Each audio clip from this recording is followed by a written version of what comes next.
A very good evening to all of you.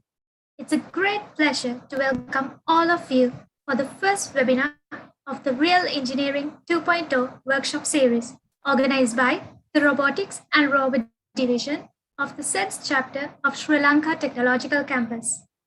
I'm Diyazen, one of the moderators for today's event. Before we jump right into today's event, my colleague Kisa will give you a brief idea on what SEDS is about. I'm Kisal Gunawardana, who will also be moderating today's session. First, I'd like to speak a few words on SEDS. SEDS stands for Student for Exploration and Development of Space, which is a non-profit organization which empowers young people to participate and make an impact in space exploration. SEDS help their students to enhance their technical and leadership skills by providing opportunities to manage and participate in national as well as international level projects. Currently, it governs 16 chapters established under it. SEDS Sri Lanka got occupants in 18 government and private universities, as well as separate chapter for school children called SEDS Juniors. Upeksha? Yes. Before we move further, I would like to explain the functionality of today's webinar. This webinar will be broadcasted simultaneously via Facebook and YouTube on our social media platforms. We'll be hosting a live Q&A session to answer all of your questions. So please make sure to drop in your questions and comments through our Q&A platform, Pigeonhole, throughout the webinar. You will find the link in the Zoom chat box below. To begin the session, the welcome speech will be delivered by the project chairman, Shanta Vijayasinghe. Thank you, Peksha. Hello, everyone. I hope you all are staying safe despite the ongoing pandemic situation. It is with immense pleasure I welcome you all to this wonderful evening to witness the next chapter of Real Engineering Project, organized by the Robotics and Rover Division of SEDS SLTC. Real Engineering 2.0 is a two-day webinar which is an extension of Real Engineering, Story Behind Vega, which was successfully concluded in 25th of May this year with the collaboration of Vega Innovations. This time, we have partnered with another inspiring company to meet innovative design experts of Sri Lanka. The first phase of Real Engineering 2.0 is happening today, and the second phase is tomorrow, 6:30 p.m. onwards. So, first of all, I would like to welcome our guest speaker, Mr. Iresh Jayawardena, electronics engineer at Arimak Lanka Private Limited, who has dedicated his valuable time to share his knowledge and experiences with you all to upgrade your knowledge on today's topic. I also welcome our beloved advisor, Dr. Nanda Gunawardana, all the lecturers and the staff members present here today. I extend my welcome to the Executive Committee of SEDS SLTC and all other senior members. Finally, I welcome all the participants here today. Well, without taking much time, again, I would like to welcome all of you to today's webinar. So I hope today's session will be inspiring and enjoyable to all of you. Thank you. Over to you, Peksha and Kisal. Thank you very much, Shanta. Now it's time for the most awaited segment of the webinar, the guest speech. Let me take a moment to give a brief introduction about the speaker for today's webinar. He's an electronics and telecommunications graduate from the University of Moratuwa and currently is serving as an engineer at Arimak Lanka Private Limited. Arimak is the birthplace of Sri Lanka's first ever humanoid robot, Diyazen. Our special guest is a well-experienced individual with a lot of achievements throughout his career. Please welcome engineer Mr. Iresh Jayawardena to address the gathering. Sir, it's over to you. Thank you, everyone.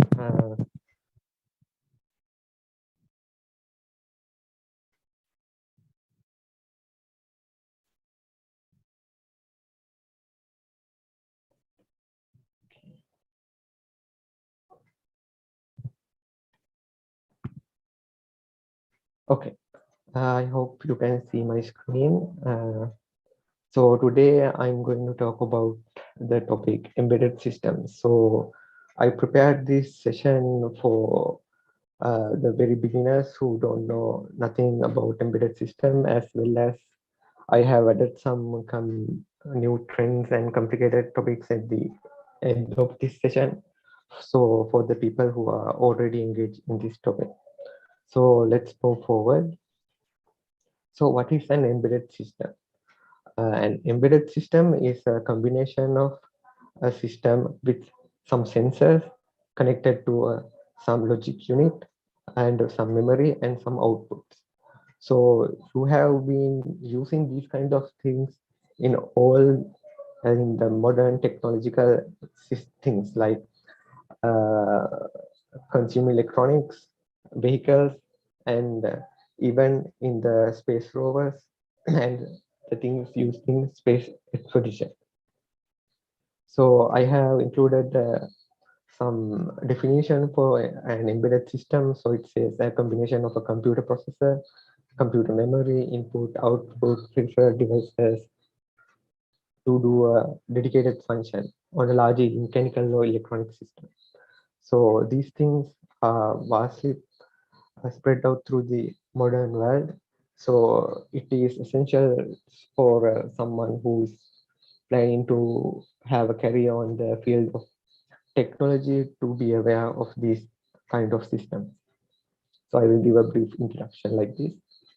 So we can find these kind of systems in almost everywhere, from industrial machines to space rovers, the things we use in our day-to-day activities, and for the things humans use for their cutting-edge achievements in our civilization. So you can see I have added few topics that these things are used in majority. So you can see in cameras we have digital images. So those are some few examples. So what are the main components in an embedded system? So you can see I have added some pictures of some sensors. You may have known these if you are into this electronic field or in embedded world. So as hardware, we have sensors and processing units, actuators like motors or pistons, and memory, we have RAM and ROM, and we also need to power these systems. So we must have a power supply. Other than the hardware, we must have a control system, how to control or how to get the desired output from this system. So we need to have a software or a firmware. Difference between a firmware and a software is like firmware is what we call to a program that runs very close to the hardware. That's the difference. So why should we learn about these systems?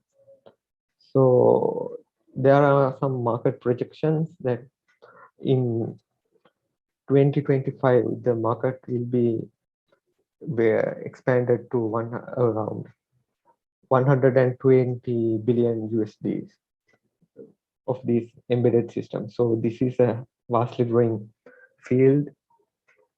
Also, in order to be a part of the development of the whole world, we have to be well updated on these topics, and we have to achieve our part on these topics. So also these systems can be found in every electronic device, as I said earlier. So also all the high-tech companies in the world are eager to hunt people who are very good in these fields. So these kind of people are highly paid, and there is a very high demand for them in the international job market. So it's always highly valuable to learn and master this kind of a subject. So where should someone start on this topic? So it's always advised to start with something simple, depending on the person's experience and their age and their capability. So there are, I think, if you go to internet and type embedded system or electronic, the first thing comes up in the Google is Arduino. So it's a very cheap and very easily findable component. one can just have that board and start doing a few projects with that and get some experience, first hands-on experience, which is very important in this field. So that's one. So there is another one called a Raspberry Pi Pico, a very recent one, which has a small microcontroller and it's very easy to program using MicroPython language. There are also two other variants, TeamC and the NodeMCU. NodeMCU is a little bit special as it has Wi-Fi capability. So for the beginners, yes, like I said before, they should start with something low cost development board with fast community so they can get support. Someone should do their own project with that, try to solve a problem with using those kind of equipment and get some hands-on experience. There are many number of tutorials available in the internet, so they can freely learn all these things. They can watch videos in YouTube and learn. So I have put a link of a very good instructables page containing some creative projects. Also, they should start to learn basic electronics as these boards come as one part, but we need to connect other parts to get something done, something a little bit more complex. So in these boards, the main processing component is a microcontroller. So what is a microcontroller means?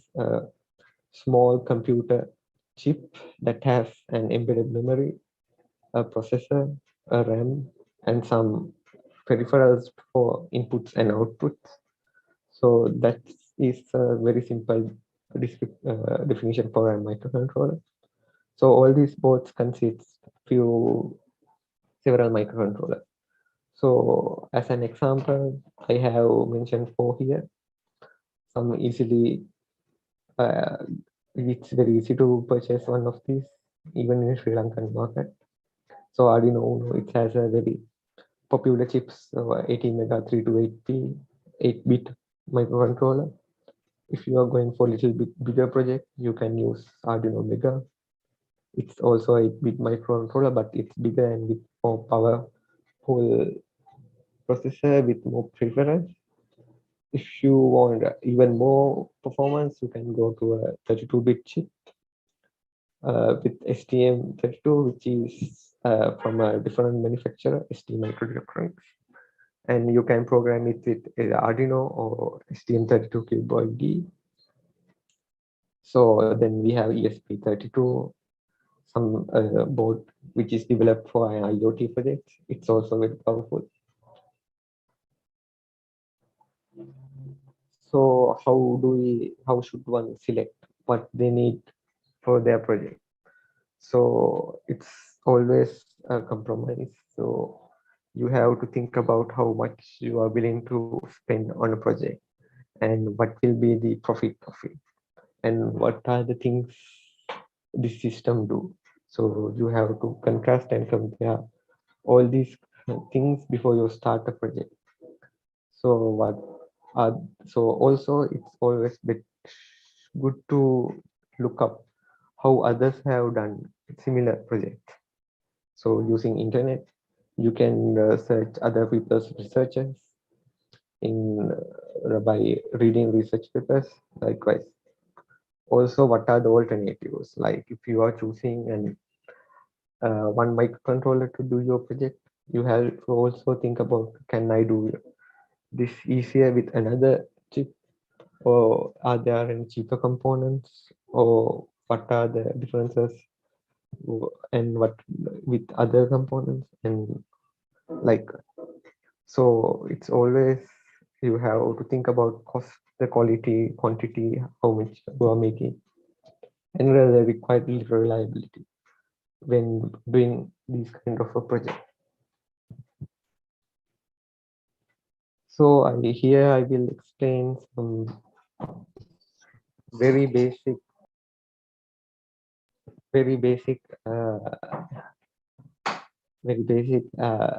example of an embedded system, how a very beginner should think, the pattern of thinking here I am trying to explain. So not the project. This is a very simple project, so anyone can find it in the internet. So I'm going to explain how to build a battery-powered automatic lamp. So it's something I came up with. So I have then mentioned the objective. Objective is to turn on a lamp automatically when it's dark. So there is a very few features, only one feature, like it should turn off when the battery is low. So and it's always better to it's essential to mention the limitations of your project, like what it will do and what it will not do. That's very important when you go to the industry. So you have to clearly mention what your thing will be capable of doing and what it will not be capable of doing. Otherwise, you will face into difficult situations in this industry. So here I have explained that it will only switch 1 watt LED, and the device will be battery powered. It won't be powered with AC or any other power source. But charge is not included in the device, so it's different. It's not included in our device, so we don't have to think about that. So when we have to be first thing we will do is the hardware design. So how should one start the hardware design? So we should consider how to measure light and what. So should we measure the intensity of the light or the frequency? So as our task is to switch on the light when it's dark, so it's clear that we need to think about the intensity, not about the frequency light. We don't need to switch on a light when it's the color is red or blue. That's not our task. Our task is it's just have to turn on when it's dark. So it's intensity. So how to sense the battery capacity? The next problem we are coming to. So again, we have to think what we need to measure: voltage, the current, internal resistance, temperature. So our task is to build a simple system. So we'll only measure the voltage, and through the voltage, we can get an estimation about how much energy is stored in the battery. The state of charge of the battery can be estimated using voltage, its voltage. So we will use that. And how to power the circuit from the battery. So sometimes according to the battery we are using, we might need to do some changes to the voltage and current to get the required amount of voltage for our circuits. So we should have a voltage regulator for that. So the first thing I will explain is about the sensors. So I have selected a very simple and very common sensor called a light dependent resistor. I think anyone with little bit of electronic knowledge will familiar with these kind of sensors. So there is a schematic explaining how it should be connected. So it will be connected to 5-volt rail, and the other terminal of it connected to ground through a resistor. So we'll measure the voltage between that between the LDR and the resistor with the microcontroller. So explaining the characteristics of this sensor, you can find the graphs in the internet, but I will say like it will reduce its resistance when the light intensity is higher. So there are different types of LDRs with the opposite response also in the market.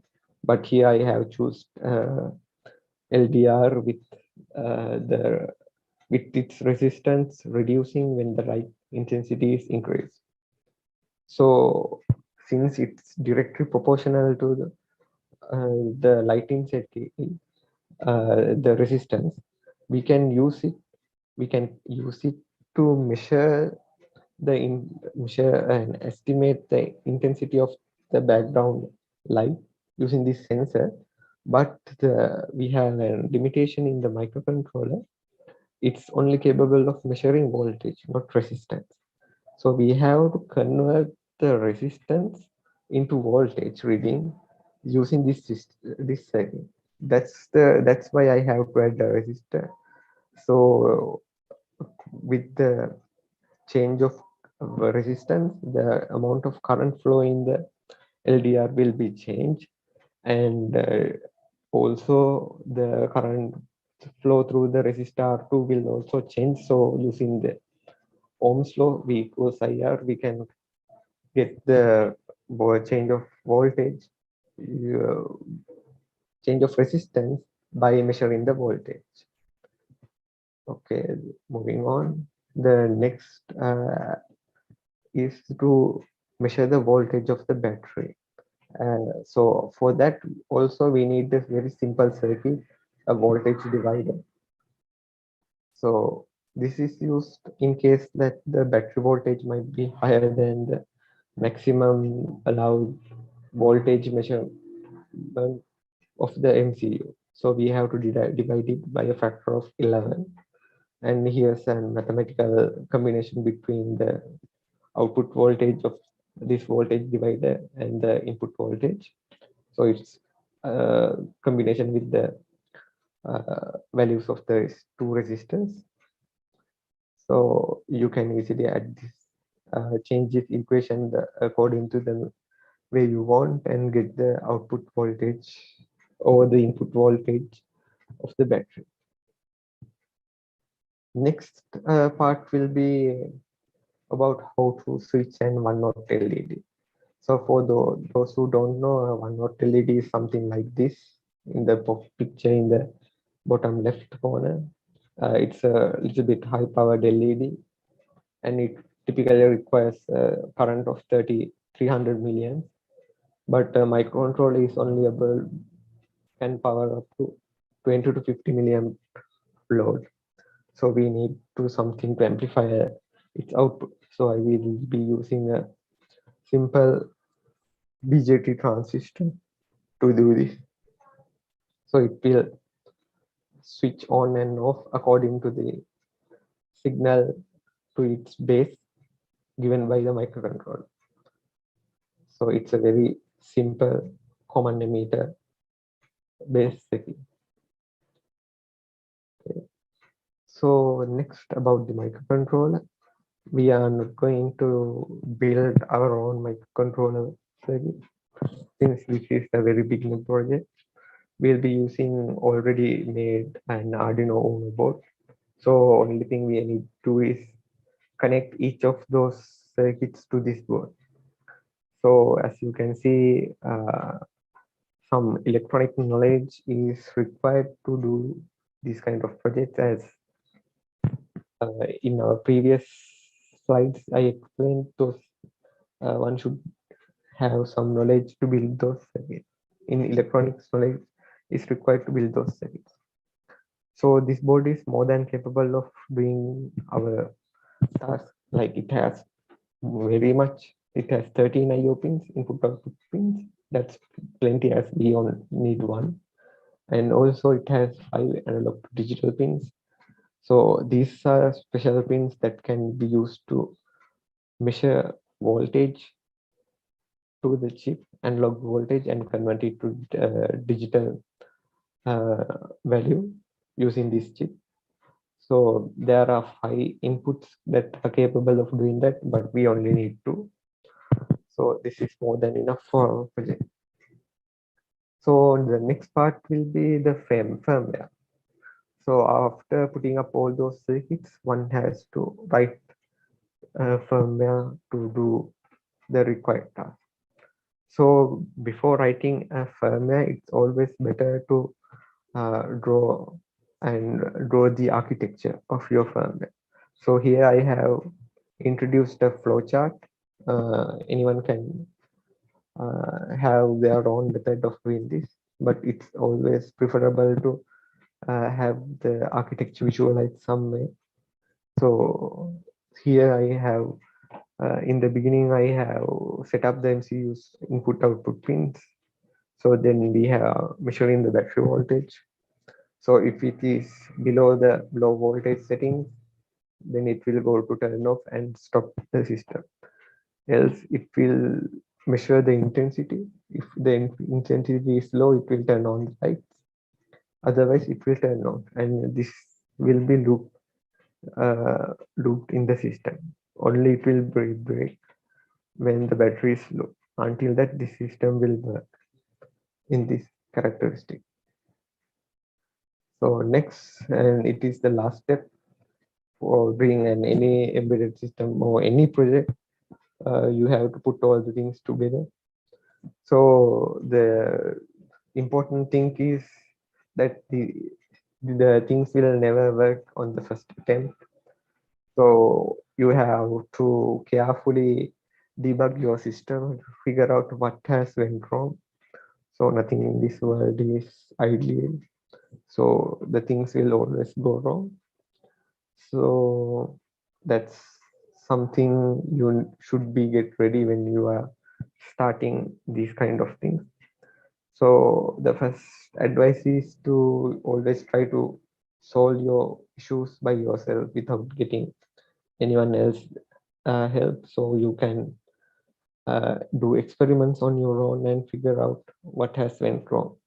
So that's a very valuable quality for a person who should have when going to the industry. Like in the industry, there's no one to help you when things are going wrong, so you have to do it by yourself.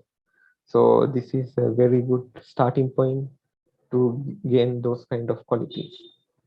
So you have to think of creative ways to solve your problems while doing this. Like for an example, we can say while building this project, you are thinking that you have connected the wire, but it's break in from the inside.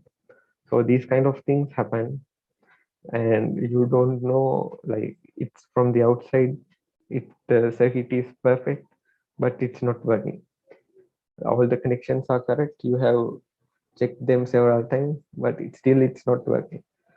So in such cases, you have to think on a logically thing, like why what can be the issue. The chip is burned, or the light is burned, or the transistor is burned. You have to check all these things and figure out what's wrong. So some experience with the test equipment, multimeters, oscilloscopes, logic analyzers, these are also needed for doing a project like this. Okay, so let's talk about what's used in the industry. So in the industry, things are a little bit different and more advanced, but the basic principles are the same. So mostly for the industrial machines and factories, they use systems called PLC, programmable logic controllers, instead of microcontroller based systems. These are very redundant systems which can last long time, and also they are very easy to program. They have a very high power of computing. Also, you can see here I have a picture of an ECU system that controls internal mechanical systems of the vehicles. Those are also embedded systems nowadays. So the difference between the very beginner projects and the industrial projects is like industrial projects are very much complex. Also, there are other considerations like reliability, security, lifetime, and how they will act when the environment conditions are different, like when the temperature is dropped or with high temperature. These kind of things are handled and solved in the system, so they will work correctly even the conditions are different. So that's how the industry works. So moving on. So as a Sri Lankan based project, I am working currently on the Diyazen robot project. So Diyazen robot is the first humanoid robot that we are developing inside our country. So this project started in 2018, and that's during when I'm during my industrial training period. So this robot is built from ground up. So we are not using any existing robot platform to build our robot. We are making everything from ground up. So it's our technology. So we are developing that. So it contains numerous embedded systems inside. So the method of connecting its sensors, its network, and its AI, and making the final product as a robot is done using an embedded systems. It has like many embedded systems are integrated into a one embedded system inside this robot. Like even if we take a one sensor in the robot, that can be considered as an embedded system, and that embedded system is connected to its network, internal network of the robot. So that network alone can be considered as an embedded system because it has all the sensor inputs and outputs and computing unit. So then it's AI. That has a few facial recognition systems, natural language processing systems. All these are connected, interconnected to do its tasks. So what I learned by doing this project is to do a finished product or something from ground up to a finished product. It's not easy, and it takes a lot of time and effort, and we need to have knowledge in multiple disciplines to work on such a project to a success. So as an electronic engineer, it's required for me to have some knowledge in mechanical engineering, computer science engineering, and also this AI knowledge in order to work with others in the team and to build this robot. So also this knowledge in embedded system is the only way to develop something new from scratch. Otherwise, we have to rely on the work of someone else. Like we have to import everything. So with the knowledge of these embedded systems, we can start making our own products, and we can use them here or we can export them. Okay. So the next topic will be about the embedded systems used in space exploration.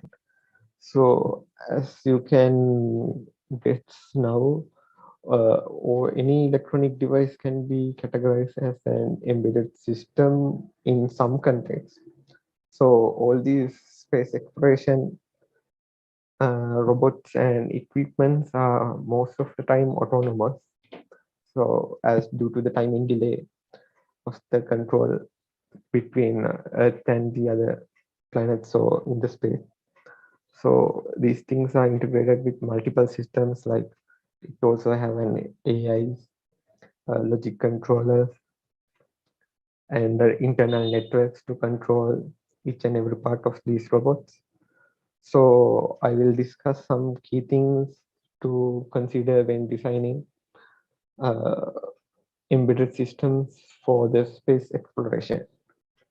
So here, there are very key requirements when it comes to space exploration and designing for space exploration. Even the component has to be specially manufactured for to be survive in these harsh environments in space. So like the main thing is that we cannot use standard electronic components because they are not designed to survive such conditions.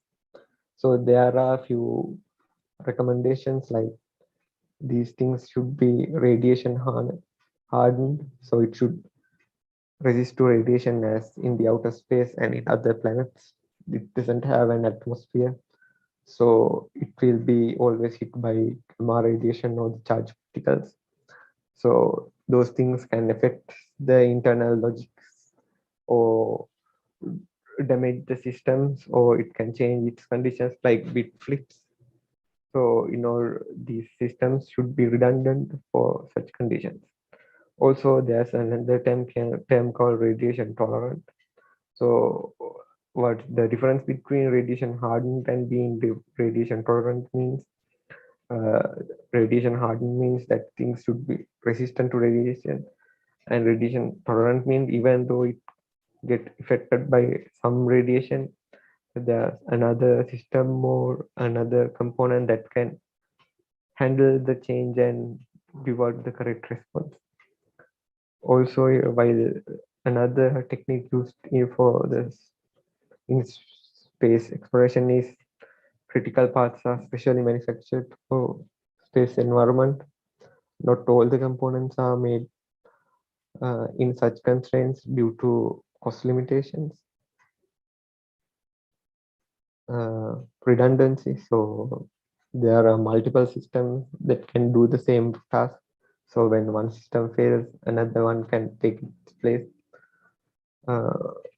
Yes, about the passive parts, passive components, it's some things like resistors, capacitors, diodes, those are. So the recommendation is to use automotive grade or higher grade components.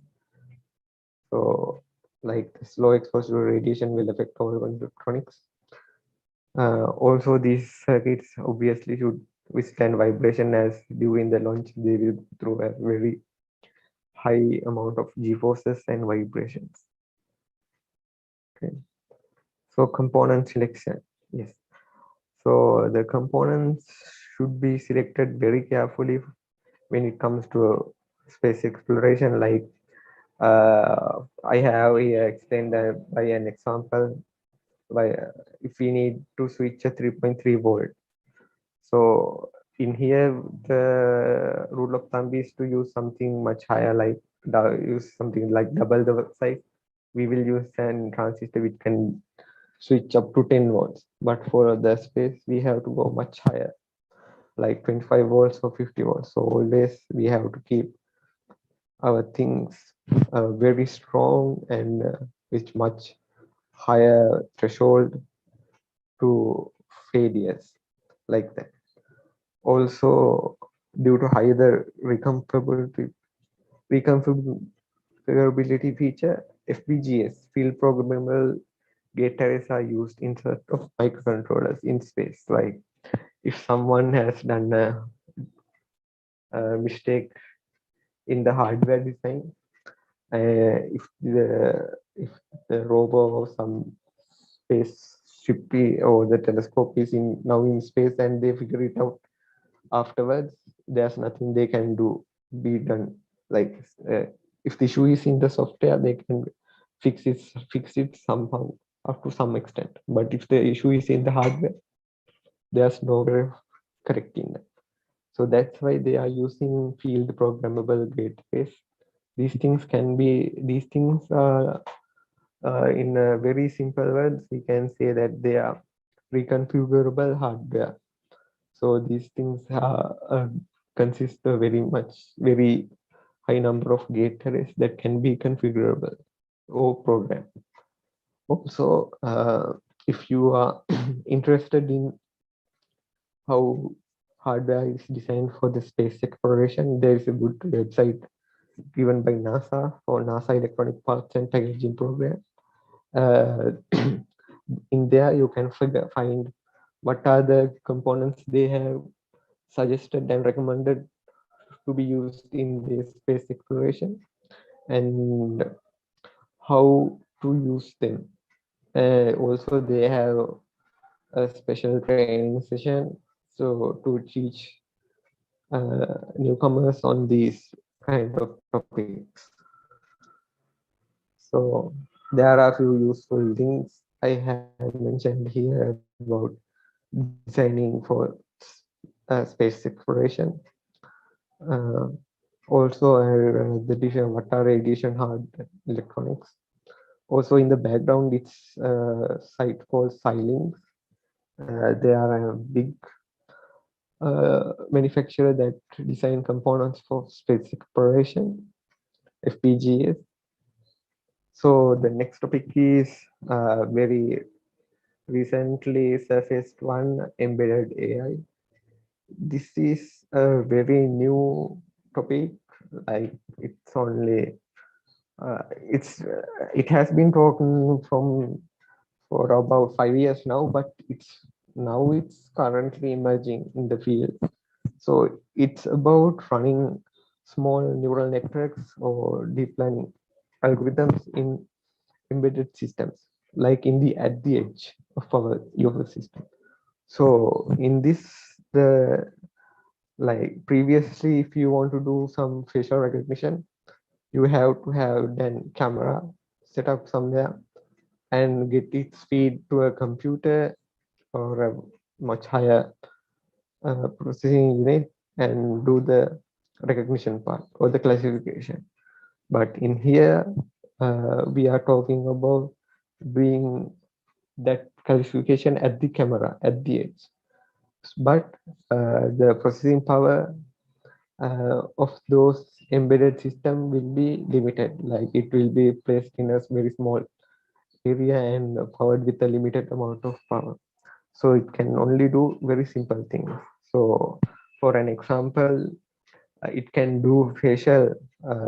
It will not be able to do facial recognition, but it can be able to identify faces. Like if there's a car out, it can just identify how many people are in there. These things can be done in the modern microcontrollers. Also in all the mobile phones, nowadays there's a feature called hot word detection. Like in Google, if you say okay Google, the phone will start the Google Assistant. How it's done by is that there's a dedicated hardware that is always listening to the word okay Google, the hot word. So it's trained, it has a pre-trained neural network with very few number of layers. So it's always doing that work. And since the hardware is very small and limited in processing, it will not take much energy. Due to that, it's very economic and very effective for hot word detection to use embedded AI. So here I have put an image on STM32 Cube AI extension. So it's a very powerful tool that you can use to convert a simple neural network and put it inside your microcontroller. So uh, the way to do that is you have to first train your neural network in the way you do it, like in TensorFlow or Keras or some other method. Then you can, using this STM32 Cube AI extension, you can simply convert your neural network and put it inside the STM32 microcontroller and configure its peripherals for inputs and outputs, and the chip will run your neural network. A single chip is capable of running several neural networks uh, by at this time. So this is technology will be rapidly developing in the future. So okay, in the summary, I must say, in order to someone to be a good embedded engineer, that person should have a good knowledge in hardware design, how to design things, also an electronic knowledge, programming knowledge, obviously, because you have to develop firmware, or else You have to know how these things will be programmed. So someone else will be able to program your design, or you should have some hardware knowledge to do the programming of someone else's design, because everything is interconnected and your programming is very close to the hardware. Also networking, because these systems are not working individually nowadays. So knowledge about networking and how networks work, networking protocols, architecture, that knowledge is also required for a person. So it's not just knowledge in one field. So that's end. If there's any questions, please ask now.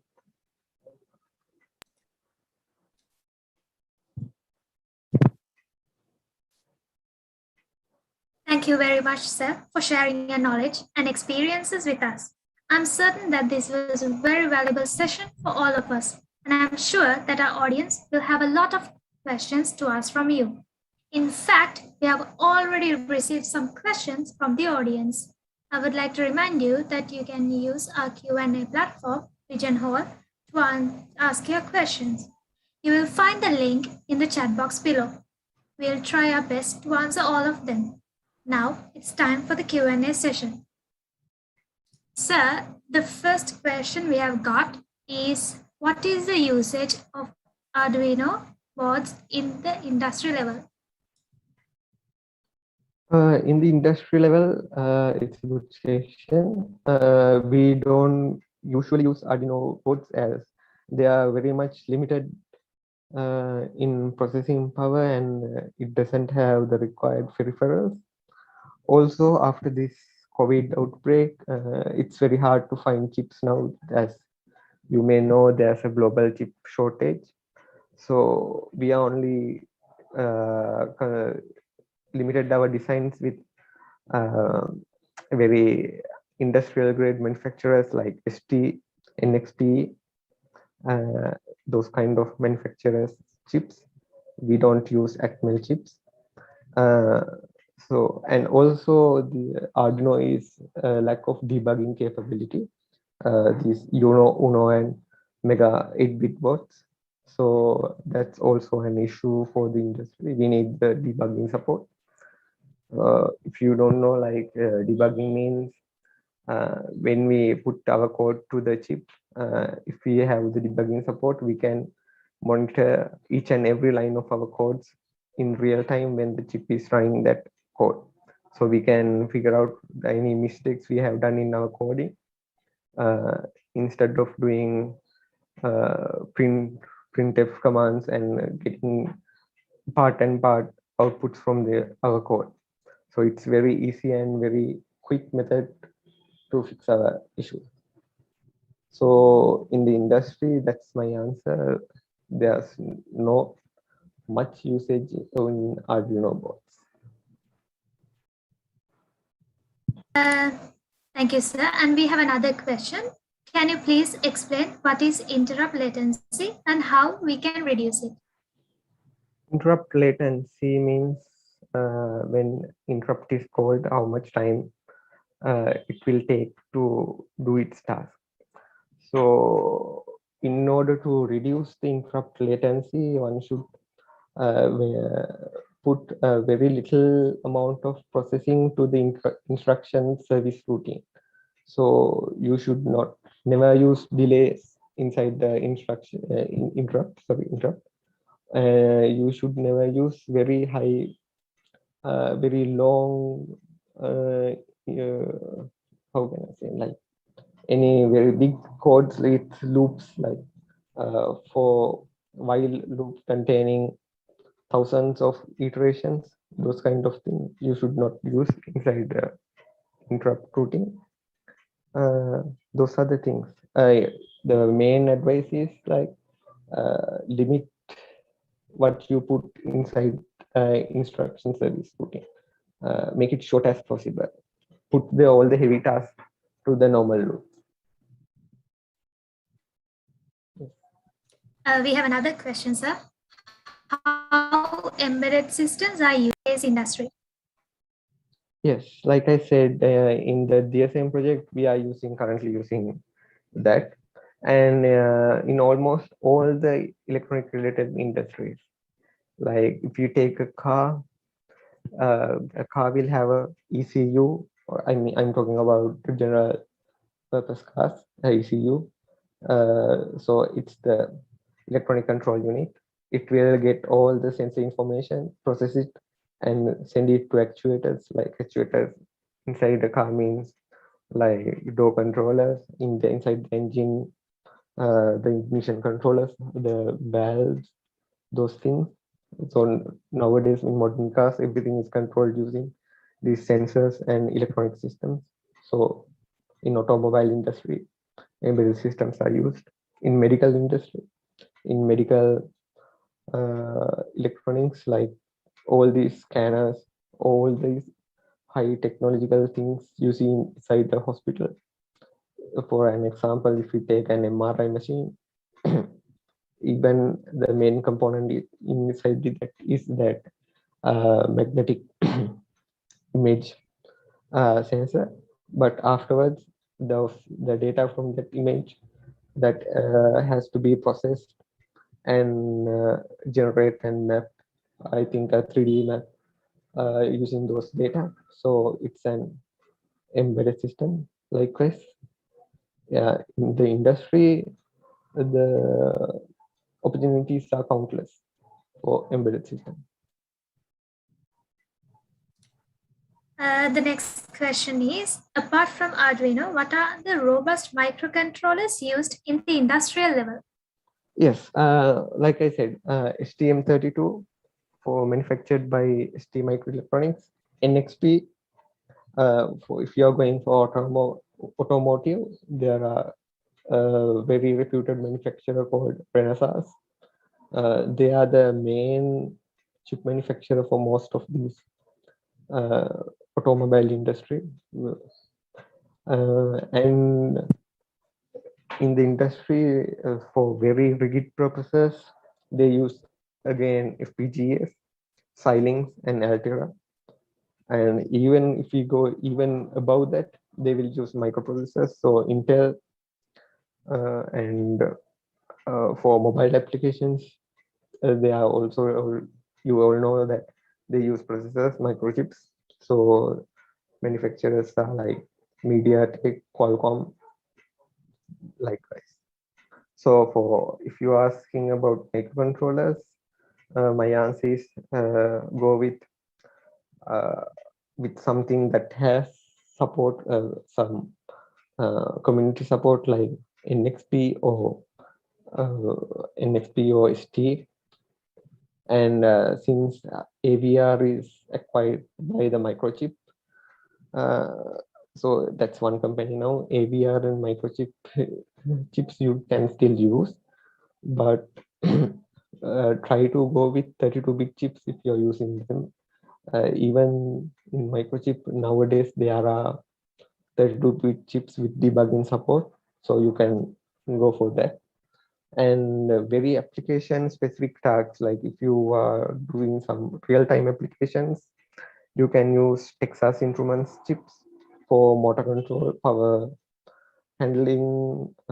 If you are developing an inverter or a motor driver, it's very easy to use Texas Instruments chips that are dedicated, designed specifically for those kind of power processing applications or audio processing applications. There are, if you go to their sites, you can see those special purpose chips.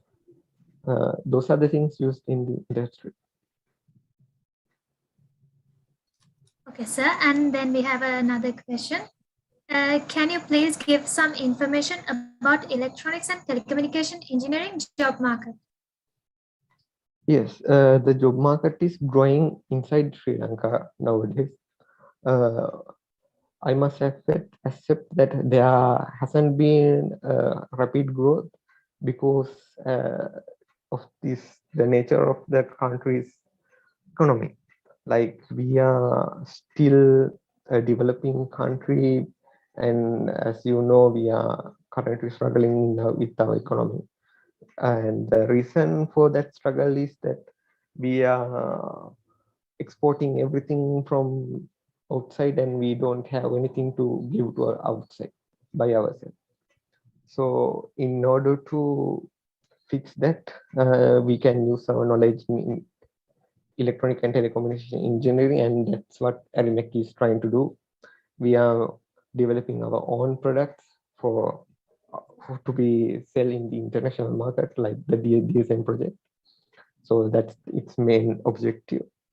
So with time, so since I graduated in 2020, in the start of 2020, and from that day to today, I have seen many electronic startups are coming to Sri Lanka from outside the world. Also, some startups are starting inside the country from our seniors or our parallels and our juniors. So there's a huge potential available inside the country. And about speaking about the international job market, if you are very good in this field and if you have the required qualifications, like something higher than a degree, you can easily go to Europe or USA and get a job in very reputed companies who does hardware design and development, product design basically.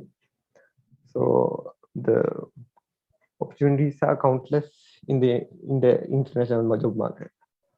So you can look up in Google or LinkedIn about these jobs and see for yourself. And sir, we have a lot of curious minds about Diyazen. So one person is asking, what is the future for Diyazen? Future for Diyazen is like we are trying to, we are not trying, we are making it improve day by day. So currently we are still in our research level. So soon as we finish our research level research, we will start producing robots for the market. So my answer for that is they should keep give little bit of time for us to finish our task and get it up to the market so everyone can see what DSN is actually capable of doing. And then we have another question, sir. Can you please suggest a resource to study circuit designing? Sorry, I couldn't hear the last part. Circuit designing and? Sorry, sir, and embedded systems. Yes, if you are a newcomer, like I said in the presentation, you should start going here and there in the internet with hobby projects done by others. And if you are really into embedded designs, you can read about mastering STM32. There's a good book that explains not only how to program STM32 chips, but how the internal structure of the chip is working and how to use it to make complex embedded systems.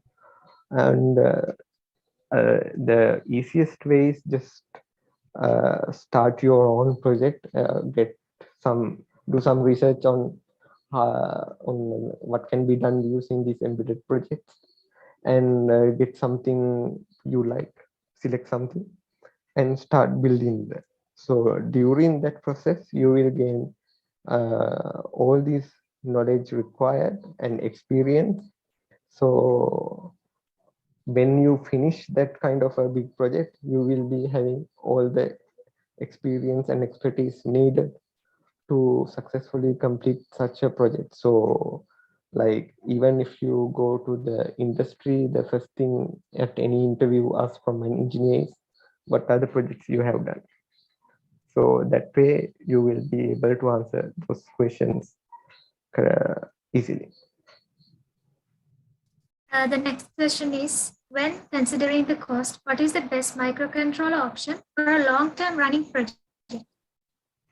Uh, that question is a little bit vague, like long-term running means like if you are making that component uh, for 10 years at the time, or if he has mentioned about its lifetime. That's not clear, so I'll answer both questions. So if you are making something that will be in the market for a long time, in the very reputed microcontroller design manufacturers, they give a guarantee like long-term support is available. So what they are telling is they will manufacture that same chip with same footprint for next 10 years or 20 years. I don't think they will manufacture anything for 20 years now. The guarantees I have seen in my life is like 10 years and 15 years. That's one thing. So the second type of thing is like if the thing has to run for a long lifetime, you have to consider about again how much you are willing to spend. Like very reliable components are made by very expensive are very expensive. So if you go to a microcontroller designed by a Renesas company, those things are guaranteed to last long if they are used correctly, but they are very expensive. So you can find some compromise between going for a cheap Arduino and going for an expensive Renesas chip like NXP or STM. You have to do your own research on that, like what are the functionalities you need and how much lifetime it will work. But the thing is, the lifetime of a chip is not dependent on its own. It's also dependent on your design. Like if it is get over voltage frequently, it will have a very short lifetime. Likewise, you have to make sure that your design is perfect and there's no or less risk to something outside the environment will damage the chip along its lifetime. So if you design like that, your design will work for a long time. That's it. The next question is, how is this 16-bit, 32-bit architecture will affect for the performance of the microcontroller? Yes, the bit 8-bit, 16-bit, 32-bit means the size of the internal registers. Sorry, internal registers of the MCU's processor. So if you are using 8-bit microcontroller and you are adding two 16-bit or 16-bit unsigned registers, that will take one. So the processor is only capable of adding, or let's say, a very rich, simple architecture processor that it does its addition by simply adding two registers and of the lower significant bit part, the first 8 bits and the next 8 bits will be added later.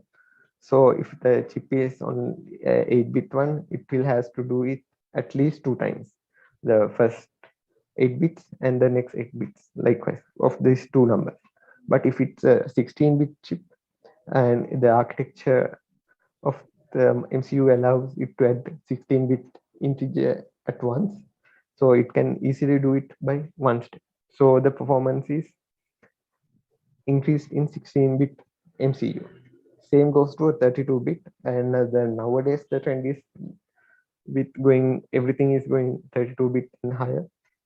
So definitely a 32-bit MCU will have much performance than a bit or 16-bit MCU.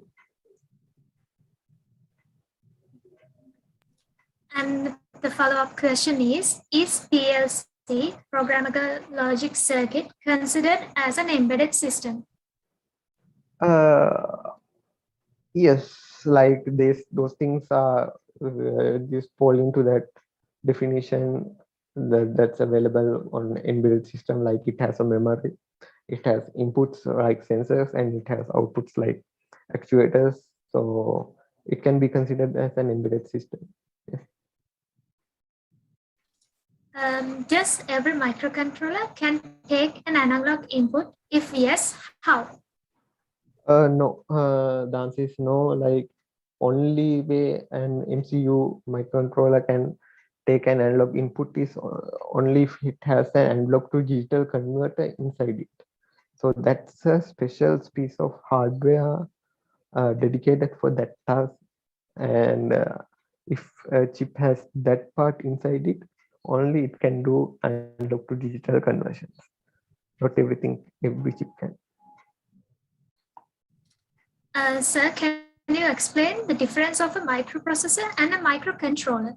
Yes, a microcontroller have its own memory, peripherals, a processor, a RAM. Likewise, only a microprocessor only has its processing part. The memory is placed outside. Memory is placed outside. Peripherals are placed outside. Only thing the microprocessor do is processing. It may have a cache, but it does not considered as memory. The programming memory is also separately stored, not inside. But in a microcontroller, the memory and the programming memory, everything is placed very close and encapsulated into one chip. That's the difference.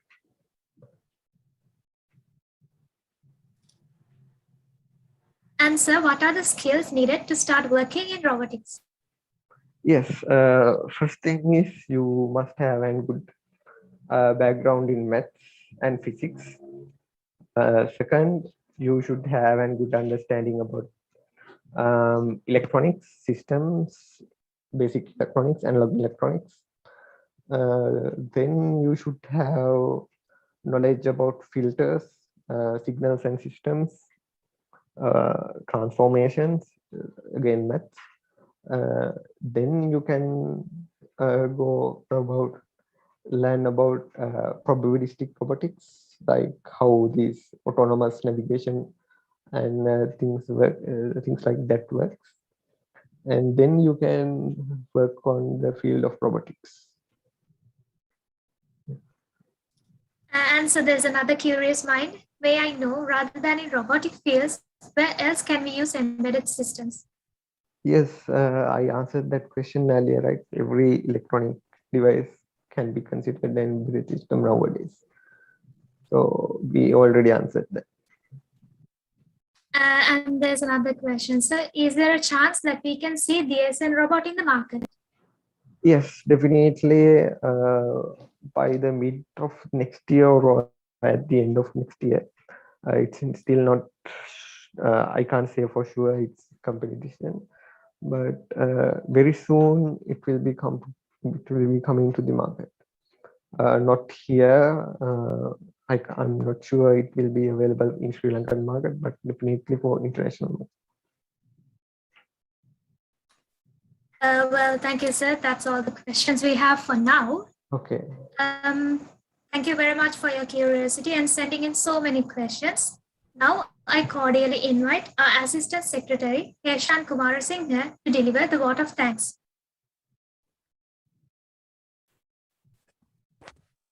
Good evening, everyone.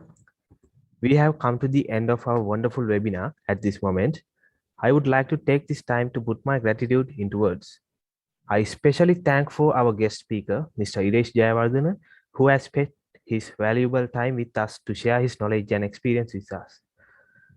I also like to thank our beloved advisor, Dr. Nanda Gunawardena, all the lecturers and staff members present here today. I especially thank SEDS Sri Lanka, SLTC and SEDS SLTC for encouraging us to do this wonderful webinar. And my special thanks to all the participants to showing their interest to this program and helping us to encourage ourselves. Last but not least, I like to thank all my committee members who have worked hard to arrange this webinar and to make this a successful one. Once again, thank you all for being with us till the end and cooperating and giving the best until the last moment to make this event a success. Thank you all. Over to you, Peksha and Kisa. Thank you, Hesham. I think today was such a memorable day. I personally learned a lot on our topic today. A huge thanks goes to our guest speaker, Mr. Uresh Jayawardena, for taking time out of his busy schedule and gracing us with his presence here today. We have a small announcement for all of our participants. The next session is scheduled on the 14th of November on the topic AI in self-driving rovers. We have another amazing guest joining us, engineer Mr. Chintaka Ranasinghe, an AI engineer at Erimac Lanka Private Limited, who will share his insights with all of us. Well, anything more to add, Upeksha?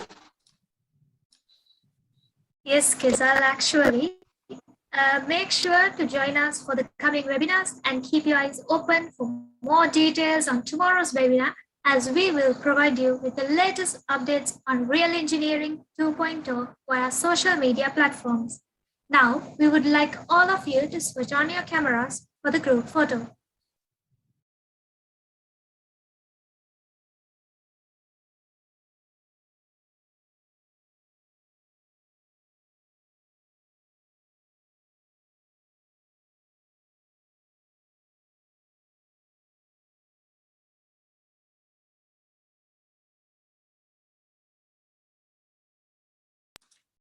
I kindly request everyone to switch on your cameras and don't miss this golden opportunity.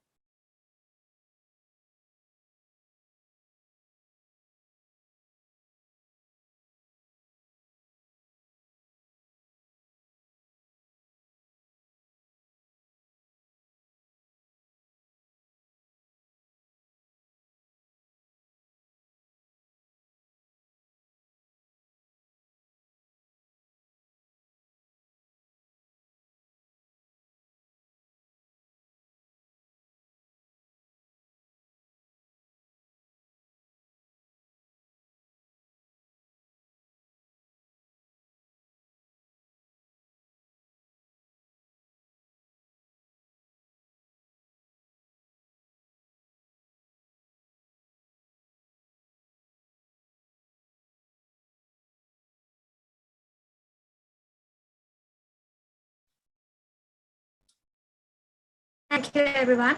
Finally, on behalf of the SEDS chapter of Sri Lanka Technological Campus, I would like to thank all of you for joining in with us today. We hope you found this webinar very useful. Thank you very much. I'm Upeksha Divyangani. I'm Kisal Gunawardena, signing off till we meet next time. Stay home and stay safe.